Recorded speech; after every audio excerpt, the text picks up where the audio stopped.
Hello students, today in this video I am going to teach you one story, The Midnight Visitor. This story has been taken from your book Footprints Without Feet. This story has been written by Robert Arthur.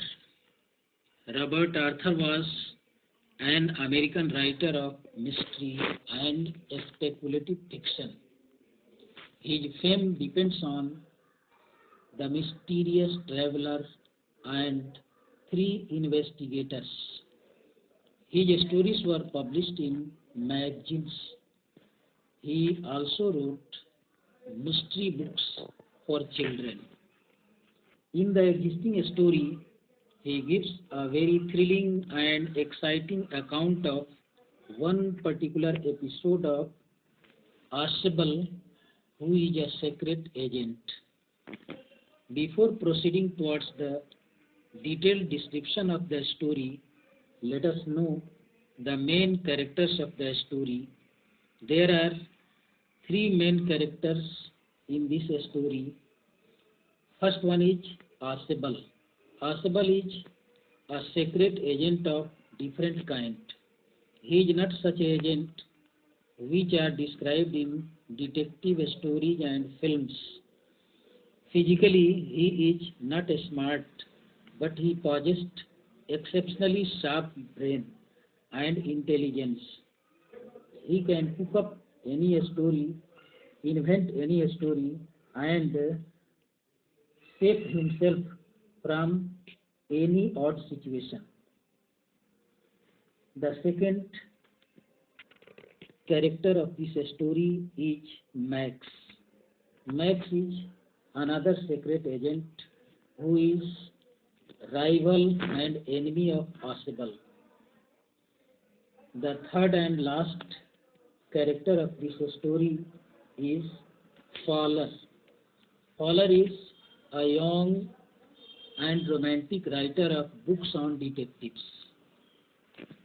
Now let us know the detailed description of the story, The Midnight Visitors. There was a young romantic writer of detective stories. His name was Fowler. He was in need of necessary material for his books on secret agent. So he came to meet a secret agent, Asbel, in his office. But he was a different kind of secret agent. He was not satisfied with Asbel. He wanted such secret agents who are described in detective books and in films. Such agents are smart, gun-friendly, and fond of wine and black-eyed beauties. Asbel was fat and sloppy. He could not fulfill the purpose of the writer. In this first incident of the story, we see that Fowler is a young writer. Fowler एक नौजवान writer है जो कि romantic है और वह जासूसी कहानियाँ लिखना चाहता है। अपनी कहानियों में वह जासूसी कैरेक्टर को शामिल करना चाहता है और इसके लिए उसे कुछ सामग्री की ज़रूरत होती है और इस सामग्री के लिए वह एक सीक्रेट एजेंट के पास जाता है जो आसबल है। आसबल नाम का व्यक्ति है जो कि अपने ऑफिस में है। उससे जाकर के फॉलर संपर्क करता है, लेकिन वह निराश हो जाता है क्योंकि आसबल उसके अनुकूल, कहानी के अनुकूल सूटेबल नहीं है, ठीक नहीं है। इसलिए उसे निराशा हाथ लगती है और वह निराश होकर के फिर वहीं रुक जाता है और उसके साथ रहता है। उसमें कमी क्या है कि आसबल मोटा ताजा है और लापरवाह और अनटाइडी है, इसलिए उसका जो पर्पस है कहानी लिखने का वह पूरा नहीं हो पाता है और वह निराश हो जाता है। In the next incident we can see that Ausable told Fowler that he had a very important document in his custody. In the days to come, this paper might change the course of history. Ausable lived in a small room at the top of the floor. When he entered into his room, he switched on the light and he saw a man with a small automatic pistol in his hand. तो इस घटना में हम लोग देखते हैं कि ऑसिबल जो है एक जासूस है, लेकिन इस कहानी में हम देखते हैं कि ऑसिबल अपनी बात को बताता है फॉलर से कि उसके पास एक बहुत ही महत्वपूर्ण दस्तावेज है। यह दस्तावेज इतिहास के कोर्स को चेंज कर सकता है, इसलिए ऑसिबल उसे सुरक्षित रखा है और वह चाहता है कि यह सुरक्षित रहे, उसके हाथ में हमेशा बनी रहे। ऑसिबल एक छोटे से रूप में टॉप फ्लोर पर रहता है और जैसे ही वह जाता है अपने रूम में, वह देखता है कि पहले से उस रूम में मैक्स जो कि एक दूसरा एजेंट है वह घुस गया है और वह अपनी हाथ में पिस्टल लेकर के खड़ा है। Now let us move on to the next incident of the story. Ausable was very surprised to see Max in his room with a pistol. Max was slender, crafty, and had the face of a fox. There was nothing fearful about Max except his pistol. Max demanded the important papers related to new missiles, which was in his custody. इस घटना में हम लोग देखते हैं कि ऑसिबल बहुत ही आश्चर्यचकित होता है मैक्स को देख करके अपने रूम में, जो कि एक अपने हाथ में पिस्टल लिए खड़ा है। मैक्स एक दुबला पतला व्यक्ति है और धूर्त किस्म का आदमी है और उसका चेहरा लोमड़ी की तरह है। उसके पास डरने के लिए कोई चीज नहीं थी, मात्र एक पिस्टल था। मैक्स ने पिस्टल लेकर के और ऑसिबल से जो महत्वपूर्ण दस्तावेज है उसकी मांग की और वह चाहता था कि वह तत्काल उस दस्तावेज को उसके हवाले कर दे। Let us move towards the next incident. At the same time Ausable invented a story.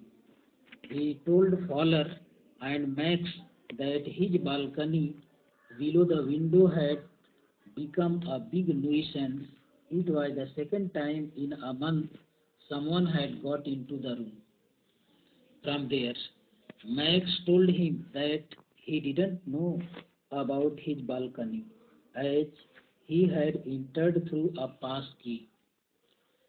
In this incident, we see that at the same time, ऑसिबल एक नई कहानी बनाता है और वह उस अपने आप को बचाने के लिए फॉलर और मैक्स जो कि रूम में हैं, मैक्स से वह कहता है कि उसके खिड़की के नीचे एक बालकनी है जो कि बहुत ही परेशानी भरा हो गया है और कुछ ऐसे व्यक्ति वहाँ मौजूद हैं जो कि उसके परेशानी का कारण बने हुए हैं। लेकिन उसी समय वह उन्हें बताता है कि उसके रूम में ये दूसरी बार कोई व्यक्ति प्रवेश कर गया है, इसलिए ऑसिबल के लिए यह चिंता का विषय है कि वह कैसे इस मैक्स नाम के एक दूसरे सीक्रेट एजेंट से छुटकारा पाएगा। इसलिए वह इस कहानी को बना करके उसे कंफ्यूज करना चाहता है, उसे भयभीत करना चाहता है। आसिबल वांटेड टू कंफ्यूज हिम, इसलिए वह कंफ्यूज करना चाहता है। उसने मैक्स से कहा कि बालकनी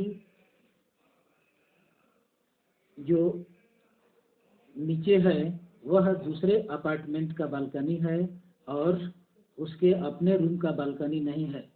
इस तरह वह उसे कंफ्यूज करना चाहता है।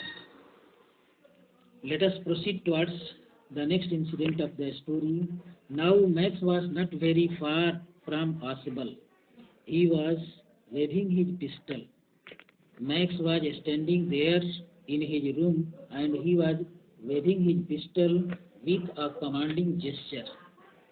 Very soon he heard a knocking at the door. Again Oswald cooked up another story. Oswald told Max that this was the knocking of the police as he had an important document and it needed extra protection. He had told the police to keep an eye on the document. Fowler jumped aside. Max was nervous and was in a position what to do, what not to do. Oswald threatened Max that the police would enter soon as the door is open. They would never hesitate to shoot. In this way, हम देखते हैं कि max बहुत दूर नहीं था, उस room में था और पिस्टल लेकर के खड़ा था। वह अपने पिस्टल को घुमाते हुए एक रोब के साथ कहता है डॉक्यूमेंट देने के लिए, और अचानक आवाज होती है दरवाजे पर। वह पुनः एक नई कहानी बनाता है और कहता है कि दरवाजे पर जो नॉक हो रहा है वह पुलिस का है। पुलिस दरवाजे पर आ चुकी है और वह पुलिस को पहले से ही बुला लिया था ताकि उसके दस्तावेज की सुरक्षा हो सके। उसने पहले ही पुलिस को बता दिया है कि उसके पास कुछ इम्पोर्टेंट डॉक्यूमेंट हैं, दस्तावेज हैं जिनकी सुरक्षा बहुत ज़रूरी है। इसलिए उसने पुलिस को बुलवा लिया है और उसने मैक्स को इस बात की जानकारी दी ताकि मैक्स नर्वस हो जाए और घबरा जाए और जल्दी से वहाँ से निकल भागे। जब मैक्स सुनता है कि पुलिस दरवाजे पर आ चुकी है, दरवाजे पर खटखटाने की आवाज़ हो रही है, वह घबरा जाता है और घबरा करके वह सचेत होने की बात सोचने लगता है। और उसी समय आसिबल कहता है, उसको धमकी देता है कि मैक्स जितना जल्दी हो सके तुम यहाँ से भाग जाओ, नहीं तो जैसे ही पुलिस इंटर करेगी वैसे ही तुम्हें शूट कर देगी, वो हिचकिचाएगी नहीं। Let us see the next incident of the Max being nervous, he asked Oswald to send the police away or he would shoot him. In the meantime, knocking at the door grew louder. Max pointed his gun at Oswald and Fowler. He put another leg over the window sill. Then, in restlessness, he jumped out. The moment he jumped, he dropped. He shouted once. इस प्रकार हम देखते हैं कि max जो कि बहुत ही nervous था, उसने ऑसबल को कहा कि जितना जल्दी हो सके वह पुलिस को वहाँ से हटा दे, नहीं तो वह उसे गोली मार देगा।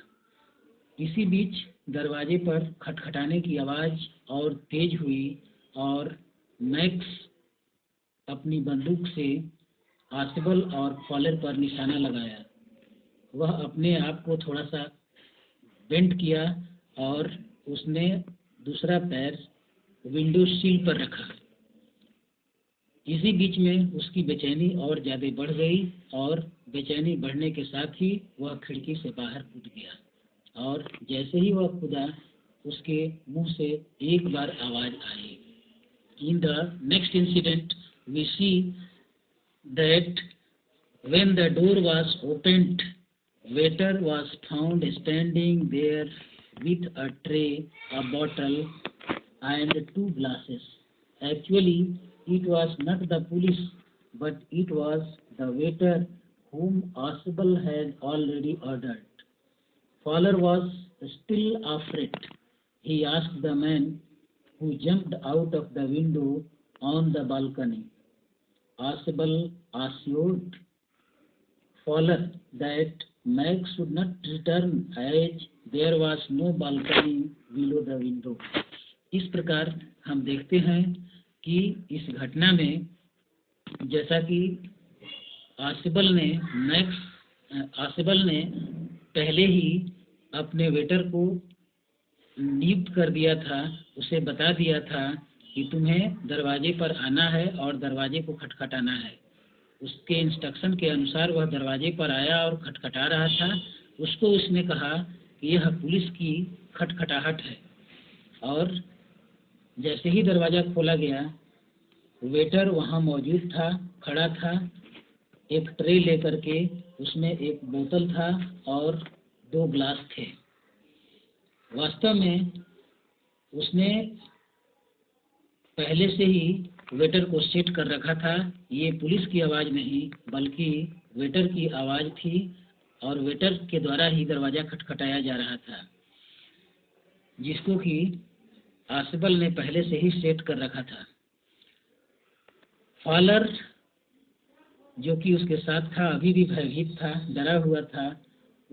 उसने कहा कि वह आदमी कहाँ गया जो कि खिड़की से बाहर कूद गया था। आसिबल उसको आश्वासन दिया। उसने कहा कि वह अब वापस नहीं आएगा क्योंकि खिड़की के नीचे कोई बालकनी नहीं है। इस प्रकार हम देखते हैं कि आसिबल जो कि एक सीक्रेट एजेंट है, वह बहुत ही बुद्धिमान है, उसके पास प्रेजेंस ऑफ माइंड है और अपनी बुद्धि और प्रेजेंस ऑफ माइंड के बल पर वह अपने दूसरे एजेंट जो कि उसके सीक्रेट डॉक्यूमेंट को लेना चाहता था, उसको मात देता है। In this way we see that Ausable emerges as a very good secret agent and a spy. He has outwitted and outsmarted Max, who is rival and enemy of Asibal. Now the story is complete.